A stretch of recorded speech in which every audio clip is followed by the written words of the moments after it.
Magandang araw po. Welcome po sa aking YouTube channel na Nov9 TV on the spot. Real talk, real fast. Okay, wala na pong intro-intro.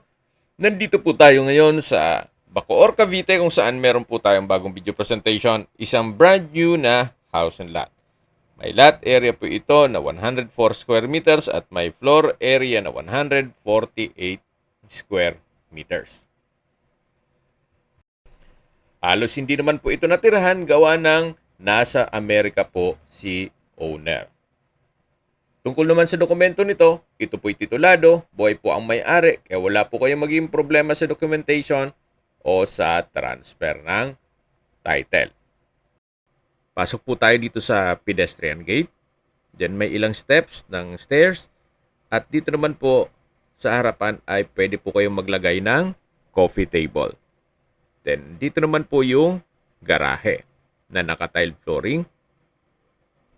At sa dulo po ay meron pong access gate papunta sa likod ng bahay. So nandito na po tayo sa main door at ito po yung living area o salas. Meron pong sliding glass window with security grill, then naka-ceiling cove design, then sa dulo po ay may 3 pin lamps. Dito naman po yung dining area. Open concept lang po mula po sa living area. Ito naman po yung formal kitchen. Meron pong wall-mounted kitchen cabinet, kitchen window with security grill, then kitchen drawers at storage ng kitchen utensils. Ito naman po yung common toilet and bath. Labas po tayo. So, yan po ulit yung formal kitchen, may kitchen countertop, at ito naman po yung first bedroom dito sa ground floor. May drawer and dresser, wardrobe, at steel door na rin po siya. So, yan po yung living area. Sa dulo yung main door. At meron pong access sliding glass door na papunta naman dito sa setback.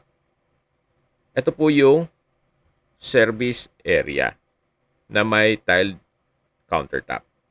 Yan po yung access gate papunta sa garahe. So, balik po ulit tayo dito sa loob. Then, dito po sa hagdan ay meron pong staircase window. At ito na po yung family area. Check mo muna natin itong first bedroom. Naka-steel door. Then, meron pong drawer and dresser and wardrobe. At dito naman po yung common toilet and bath. So, halos mga bago pa po yan. Meron pong overhead shower. From floor to ceiling na tiled bathroom wall. At dito naman po yung pangalawang kwarto. Sa spasyo, malaki po. May 2 glass window with security grill, may wardrobe, drawer and dresser. Kompleto na rin po. At dito naman po yung master's bedroom. Meron po itong drawer and dresser, then sliding glass door. Papunta dito sa balkonahe o terrace.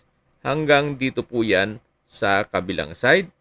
Pag dinerecho po, ay dito po yung service area o setback.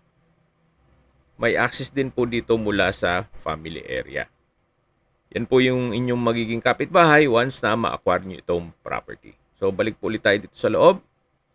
At meron pong sariling toilet and bath itong master's bedroom. So, may bathroom countertop, water closet with bidet. Kompleto din po. Ito po yung family area. Yan po yung access door na kung saan galing tayo dito kanina. So, kompleto po ito, ready for occupancy at halos bago pa.